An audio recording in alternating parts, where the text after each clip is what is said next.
बिस्मिल्लाहिर्रहमानिर्रहीम। Dear students, आज हमने अपनी जो नाइन्थ बायोलॉजी है उसका चैप्टर नंबर 3 स्टार्ट करना है, जिसका नाम है दी सेल। तो इस चैप्टर के अंदर जितने टॉपिक्स हैं इंशाल्लाह हम वन बाई वन सबको कवर करेंगे, और हर लेक्चर के एंड पे जो भी टॉपिक हम पढ़ेंगे उस टॉपिक से रिलेटेड जितने भी इंपॉर्टेंट एमसीक्यूज हैं, ये शॉर्ट क्वेश्चन है, वो आपको लेक्चर के एंड पे जो है वो मिल जाएंगे। तो चलिए आज का लेक्चर स्टार्ट करते हैं। आज का बेटा हमारा टॉपिक है दी सेल।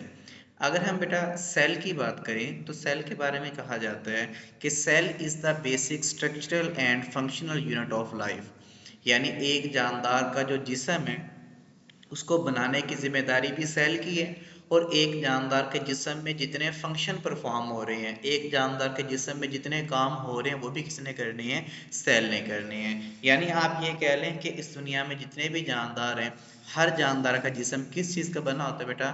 वो सेल का बना होता है।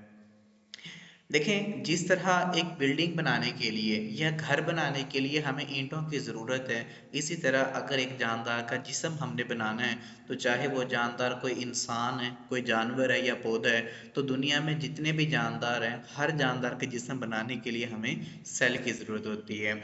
जैसा कि आपकी बुक की वर्डिंग भी यही लिखी हुई है, just as bricks are the building blocks of a house.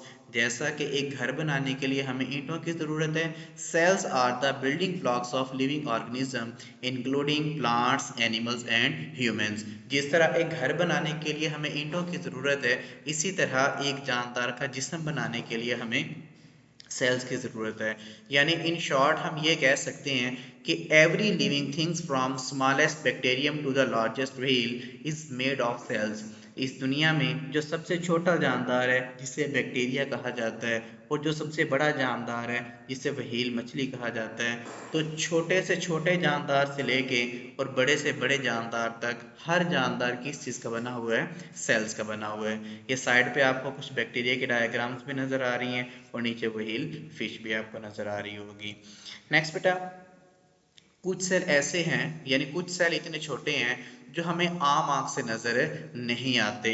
Most cells are very small and cannot be seen by naked eye like RBCs and WBCs।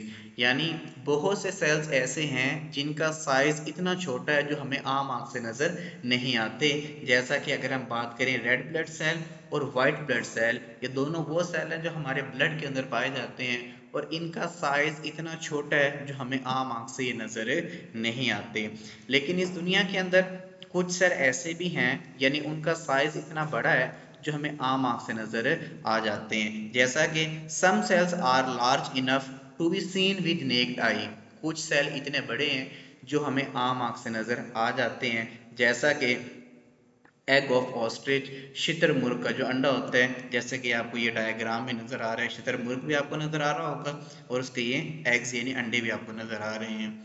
Unicellular green algae एसिटाबोलेरिया, ये यहाँ पे ये जो ग्रीन एल्गी आपको नजर आ रही है एसिटाबोलेरिया, ये भी एक सेल ही है, और ये इतना बड़ा होता है जो हमें आम आंख से नजर आ जाता है। एंड यूनिसेलुलर जॉइंट अमीबा, और ये अमीबा आपको यहाँ पे नजर आ रहे हैं। तो इस दुनिया में कुछ सेल इतने छोटे हैं जो हमें आम आंख से नजर नहीं आते, लेकिन चंद एक सेल ऐसे भी हैं जिनका साइज इतना बड़ा है जो हमें आम आंख से नजर आ जाते हैं। जैसा कि शुतुरमुर्ग का अंडा लगा लें, एसिटाबुलेरिया लगा लें, या जॉइंट अमीबा, ये वो सेल हैं जो हमें आम आंख से नजर आ जाते हैं। तो आज का लेक्चर बेटा यहीं पे ख़त्म होता है।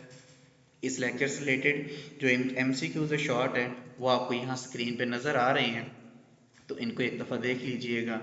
अल्लाह हाफिज़।